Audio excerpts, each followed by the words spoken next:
Madame la présidente, monsieur le ministre, madame la présidente de la commission, madame la rapporteure, mes chers collègues, nous étudions aujourd'hui une proposition de loi relative à l'encadrement des établissements privés hors contrat. Ils sont aujourd'hui 1 300 sur le territoire national, dont 300 établissements confessionnels.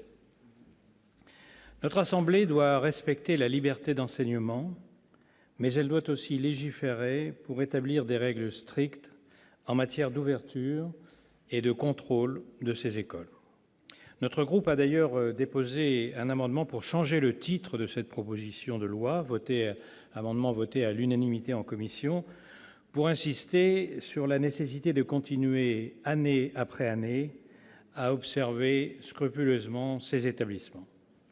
Car s'ils sont autonomes financièrement, ces établissements disposent aussi d'une liberté vis-à-vis des programmes scolaires ou de la méthodologie pédagogique.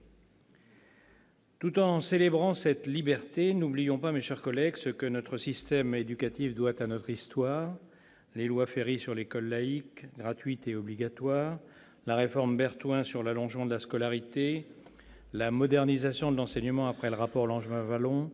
Ces acquis doivent bénéficier à tous, écoles publiques ou privées, sous contrat ou hors contrat. Si l'on peut résumer le débat, notre pays reconnaît la liberté d'enseignement. Est-ce que cette loi y contrevient ? En aucun cas, car à l'heure de la désinformation et dans un contexte de radicalisation de certaines écoles, il est nécessaire que le gouvernement d'un côté, les services des municipalités de l'autre, puissent rapidement intervenir pour empêcher l'ouverture d'une école contraire aux valeurs de la République. Cette proposition de loi tend à donner des moyens efficaces aux acteurs nationaux et aux acteurs locaux, allongement des délais d'opposition, uniformisation des motifs d'opposition, contrôle annuel des établissements et nouvelles conditions à l'enseignement dans ces établissements hors contrat. Des situations comme celle récemment rencontrée à Toulouse ne sont pas tolérables en France.